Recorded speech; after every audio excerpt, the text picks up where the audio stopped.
Imagine, Zainab, I only did good to you, but we paid back with evil. I'm homeless. How can I sell my car and my trust? Borrowed millions to sponsor you. I'm going insane.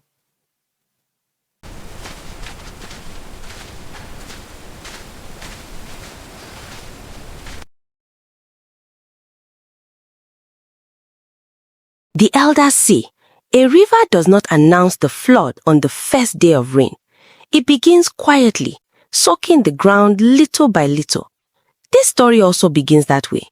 Before departure, before distance, before regret, nothing ends here. Everything only begins. Before dreams grew expensive, Kunle lived a careful, disciplined life in Lagos. He owned a modest spare parts shop near Ladipo Market. Every bolt and belt had its place. Kunle believed order invited blessing, so he opened early, swept the floor himself, and closed late when necessary. The business was not large, but it was honest. It paid the rent, settled small family obligations, and allowed Kunle to sleep without fear. Wait! Before we continue, smash that subscribe button and turn on the bell so you never miss amazing African folktale stories like this. Hit the like button if this story moved you. It really helps our channel grow. Comment below. Tell us where you're watching from and which part of the story touched you the most.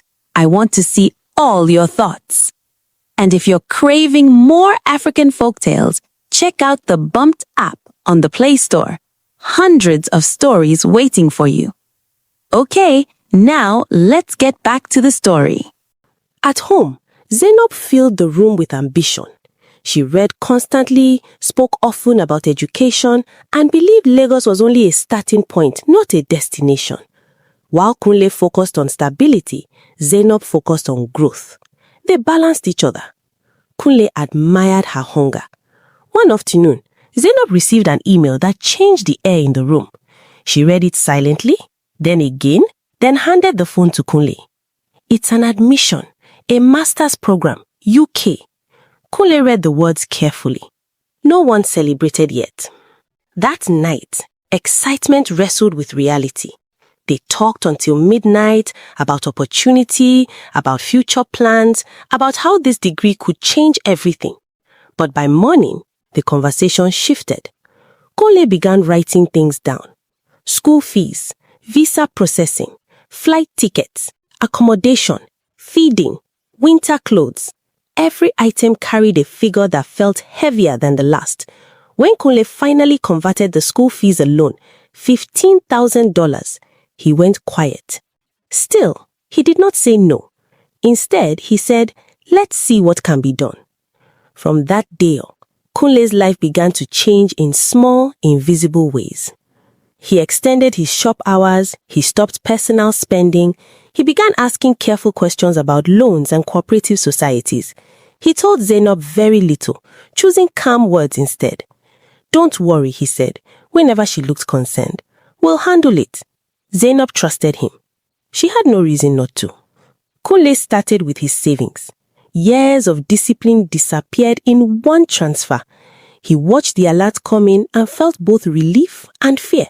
It was a strong start, but it barely touched the total amount. Next came the cooperative. Kunle sat through long meetings, answering questions, explaining plans, signing documents he barely read. Approval came slowly, wrapped in conditions and repayment schedules that tightened his chest. Then came friends. Some listened patiently. Some avoided his calls. Some helped with warnings. By the end of each day, Kunle returned home exhausted, not from physical labor, but from explaining himself over and over. The hardest decision came quietly. Kunle sold his car. No announcement, no farewell drive. One day it was parked outside, the next it was gone. He began taking buses and okadas to the shop, arriving late and tired, but he said nothing. Zainab noticed the changes. You are doing too much, she said one evening. Kunle smiled. It's just temporary. At night, when Zainab slept, Kunle lay awake, counting debts instead of sheep. The journey had not started, but the cost had already had. The figures refused to be ignored. Kunle returned to his notebook and rewrote everything more carefully. At the top of the page, he underlined the biggest enemy, $15,000 school fees. He converted it to naira again, then again. Each time the number grew teeth. Still, Kunle breathed in and steadied himself. He reminded himself that this was not waste. This was education. This was investment.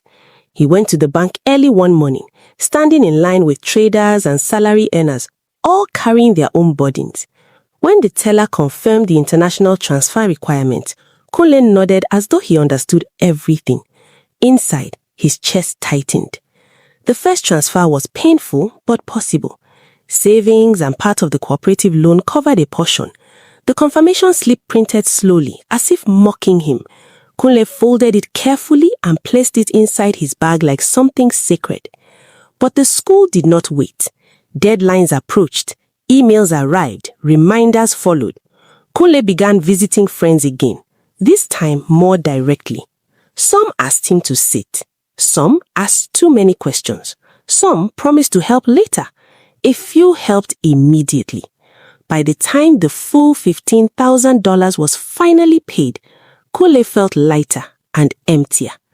The money was gone, but the responsibility multiplied. That night, Zainab cooked his favorite meal. "You did it," she said softly. Kunle smiled, though his body felt tired in a way sleep could not fix. Wait! You can enjoy more stories from our Bumped app on Play Store. Go over to Play Store, search for Bumped, install the app instantly for free. Hundreds of stories waiting for you to watch absolutely for free. Or check the description of this video. The app link is there. Open it and download Bumped app instantly today. See you on Bumped. With school fees settled, Kunle thought the worst was over. He was wrong. Accommodation came next. Zainab needed a place close to school, safe, warm and respectable. Kunle spent hours on his phone, speaking to agents with unfamiliar accents, converting pounds to naira in his head until numbers lost meaning. He paid deposits, he paid advance rent. Each alert sounded final. Then feeding. Kunle calculated monthly allowances carefully. He added extra money for emergencies, sickness, and unforeseen needs. He remembered his own student days and how hunger stole focus. He refused to let that happen to Zainab. Clothes followed. Winter jackets, thick sweaters, proper shoes, bags, small comforts she would need far from home. Each item was chosen with care, not luxury. Friends laughed. "Kunle, are you sending her to school or settling her for life?" Kunle laughed with them, but later that night he sat alone, staring at his account balance. His shop began to feel the pressure. He missed mornings. Stock purchases were delayed. Creditors from the cooperative started calling, not threatening yet, just reminding. Zainab noticed his silence. She said, "You look tired." Kunle nodded. "Just work." He did not tell her that his business was shrinking quietly. He believed sacrifice was a phase. The journey had still not begun, but Kunle was already far from where he started. Zainab's travel did not come suddenly. It came after weeks of tension, paperwork and waiting that stretched Kunle thin. By the time the visa approval arrived, Kunle no longer celebrated loudly. He only nodded, as if the news had been expected all along. Preparations intensified. Kunle accompanied Zainab everywhere. Medical tests, final document submissions, travel agencies. Each trip cost money, time, and energy. He trusted his apprentice with the shop more often now, telling himself it was only for a season. Customers complained about delays. Suppliers began asking questions. Kunle answered everyone calmly, while panic whispered in his chest. At home, Zainab packed slowly. She folded clothes Kunle had bought with care. Winter jackets, thick sweaters, sturdy shoes. Each item carried a story Kunle never told her fully.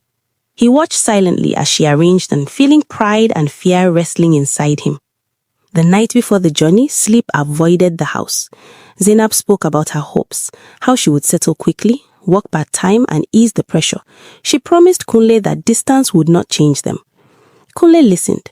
He did not remind her of debts. He did not speak of cooperative deadlines. He only nodded, believing that reassurance was part of his duty.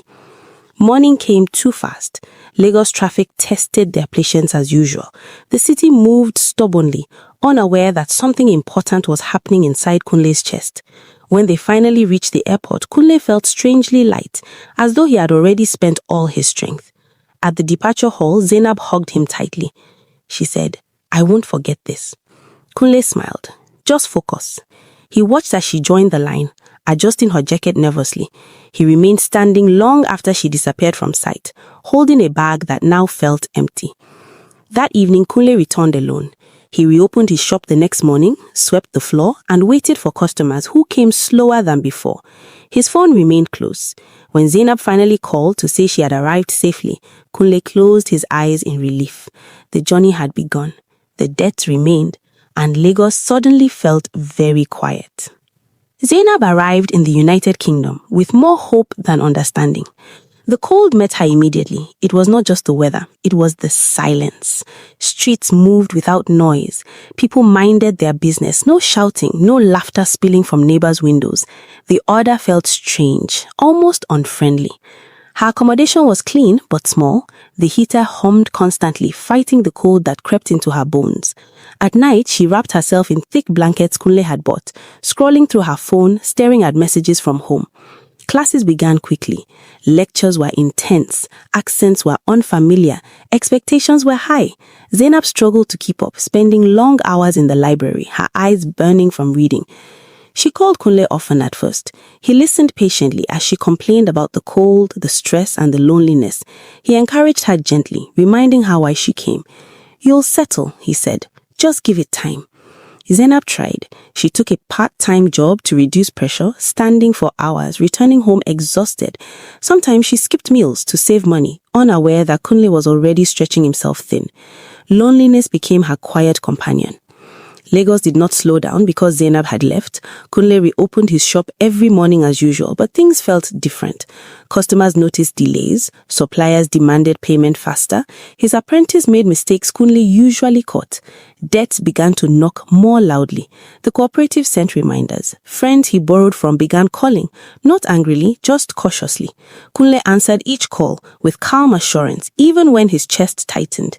He reduced stock purchases, hoping to manage with what remained. Sales dropped. Some days the shop stayed quiet for too long. At night, Kunle returned to an empty room. He cooked less. He slept later. He stared at his phone often, waiting for Zainab's calls. When they spoke, he avoided discussing money. "I'm managing," he told her. He believed that protecting her focus was part of his responsibility. But as days passed, calls became shorter. Time differences argued with affection. Silence began to slip quietly between them. Kunle noticed. He said nothing. Distance did not break Kunle and Zainab suddenly. It trained them. At first, it was small things. Missed calls explained by tiredness. Messages replied hours later. Conversations shortened because one of them had to rush somewhere.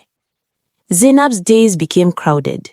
Lectures, part-time work, assignments, long library hours. Her phone stayed on silent more often now. Not out of intention, but survival. Each day demanded attention, and she gave it everything she had. Kunle noticed the change. He began timing his calls carefully, calculating when she might be free. Sometimes she answered warmly, other times she sounded distracted. "It's just stress," he told himself. But loneliness has a way of exaggerating silence. In Zainab's new environment, familiar faces slowly appeared. Classmates who understood her struggles, colleagues who shared shifts and small jokes, conversations that did not require explanations. One of them was Michael. Michael spoke calmly. He understood the system. He explained things Zainab did not yet understand. Work limits, benefits, schedules. He listened without rushing. Nothing happened. Yet. But presence has weight. Back in Lagos, Kunle sat alone some nights, staring at the shop's account book. Numbers no longer encouraged him. Creditors became firmer. He delayed repayments carefully, negotiating time. When he finally reached Zainab on the phone, he smiled. "I'm fine," he said, and believed that was enough. Time stopped agreeing between them. Zainab woke up when Kunle was closing shop. Kunle slept when Zainab rushed to work. Their lives began moving on different clocks, each ticking loudly in its own direction. Zainab adjusted quickly to her new routine. The cold no longer shocked her. The street no longer felt hostile. She learned where to buy cheap groceries, how to move efficiently, how to survive. She began to feel capable.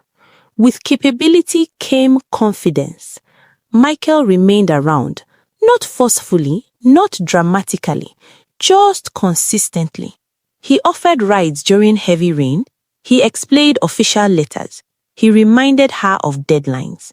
Kunle remained a voice on the phone. A loving voice, but distant. In Lagos, Kunle's business struggled openly now. Stock ran low, sales slowed, cooperative reminders turned into visits. Friends asked direct questions. Kunle absorbed it all quietly. One night, he tried to tell Zainab about the pressure. She was tired. "Let's talk later," she said. Later did not come. Kunle sat in the dark, phone in his hand, realizing something he had avoided admitting. They were still together, but they were no longer living the same life. The day Zainab realized something was wrong, it was not dramatic. It was ordinary. She felt tired in a way sleep could not fix. Food she once enjoyed began to repel her. Her body felt unfamiliar, as if it had quietly changed its rules without informing her. At first, she ignored it. School was demanding, work was exhausting, stress explained everything, until it no longer did. The test confirmed what her heart had already begun to fear. Zainab sat on the edge of her bed, staring at the result, her hands trembling slightly. The room felt smaller. The heater hummed loudly, filling the silence she could not bear. Michael noticed the change before she spoke. "What's wrong?" he asked gently. Zainab hesitated, then told him. Michael did not shout. He did not panic. He sat down and listened. He spoke about responsibility, stability, and support. He spoke calmly, like someone used to solving problems. Zainab listened, but her thoughts were elsewhere. Kunle. That night, Kunle called. She watched the phone ring. Once, twice. She did not answer. She told herself she needed time to think, to breathe, to understand how a single decision could stretch into so many consequences. Back in Lagos, Kunle sensed the shift immediately. Her voice was absent from the day. Messages stayed unread. Calls went unanswered. His chest tightened with a familiar unease. Debts no longer waited politely. The cooperative sent a final reminder. A friend demanded repayment. Suppliers refused further credit. Kunle stood in his shop, staring at half-empty shelves, wondering how life could feel so heavy and so quiet at the same time. That night, Zainab finally replied. "I need space," she typed. Kunle read the words again and again. He did not reply immediately. Some messages change everything. This one did. After the message, silence took on a different tone. It was no longer accidental. Zainab began to organize her days around not talking. She woke early, filled her schedule tightly, and returned home exhausted. Whenever Kunle's name appeared on her screen, her chest tightened, not because she hated him, but because she did not know how to explain herself. She told herself she was protecting him. She told herself she was protecting herself. Michael remained nearby. He did not pressure her.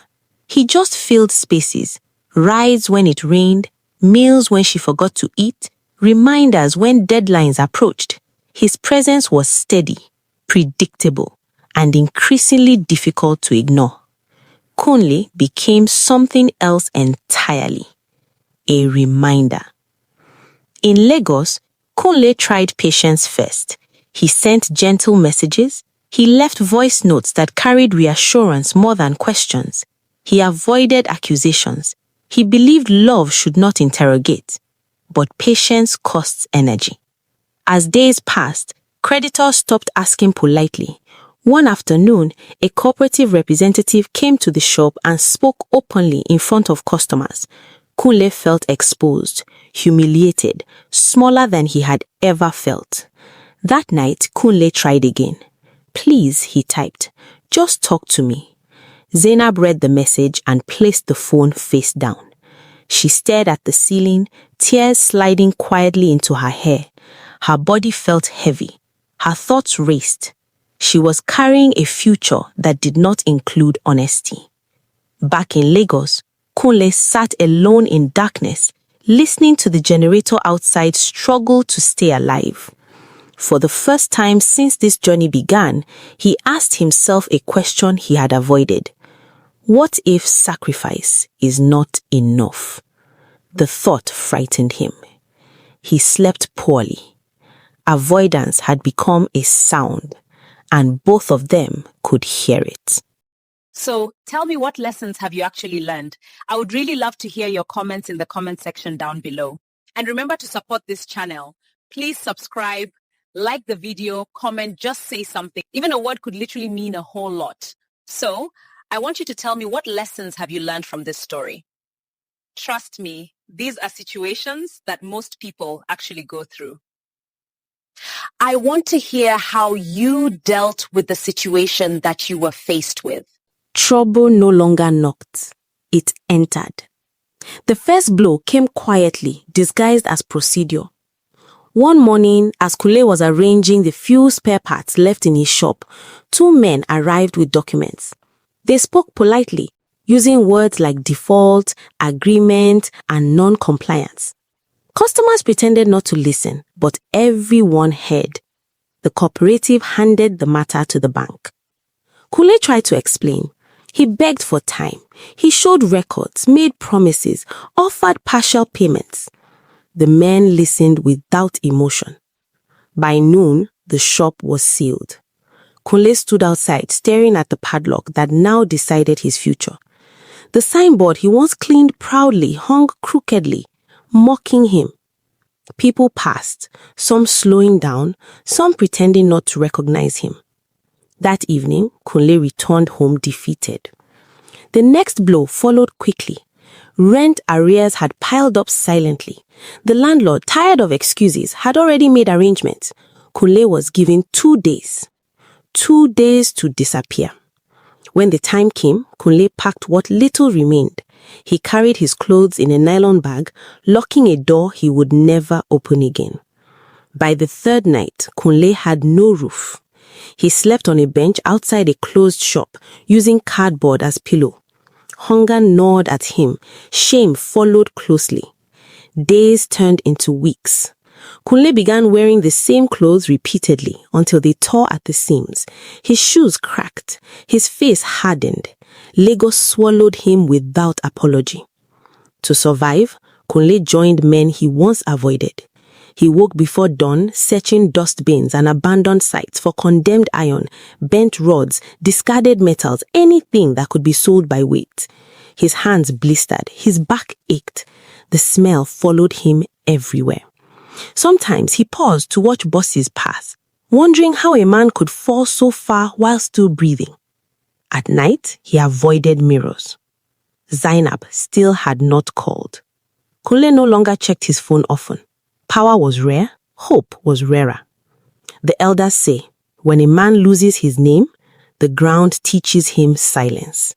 Kunle was learning. Truth did not arrive gently. It arrived through a stranger's voice. One afternoon in the UK, Zainab received a message from someone she barely remembered, a mutual acquaintance from Lagos who had traveled briefly and returned. The message was short, careless, and devastating. Have you heard about Kunle? Zainab stared at the screen, her fingers stiff. He lost his shop, the message continued. They sealed it. He's not staying in his house anymore. People say he's roaming. Zainab's heart began to race.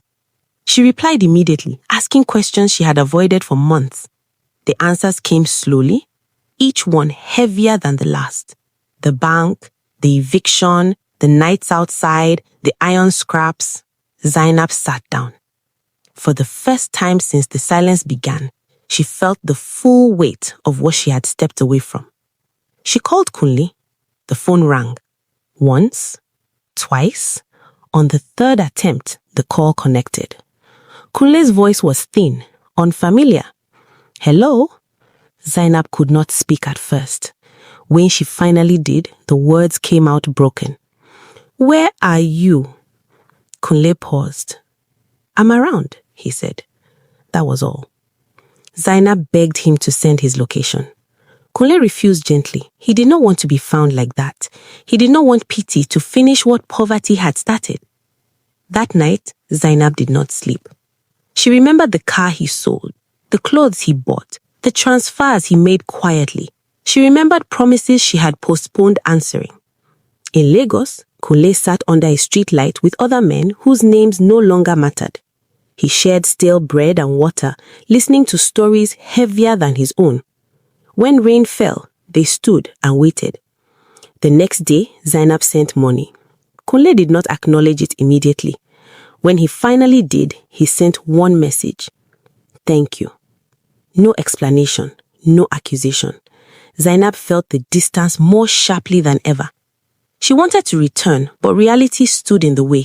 School deadlines, immigration limits, a body that carried responsibility. Every path felt blocked. Michael noticed the change.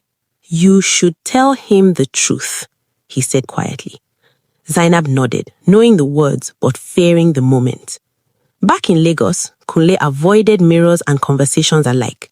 Pride kept him standing. Hunger kept him moving. He continued collecting scrap metal, selling by weight, counting coins carefully. That evening, Zainab sent a longer message, an attempt at honesty. Kunle read it slowly. He did not reply. Some truths arrive late, and when they do, they must wait their turn. Kunle did not reply immediately. Days passed. In that time, Lagos continued as it always had, loud, impatient, unforgiving. Kunle moved through it quietly now, carrying a sack of scrap metal on his shoulder, his torn clothes flapping loosely on his thin frame. People no longer recognized him as the man who once owned a shop. He was just another shadow among many.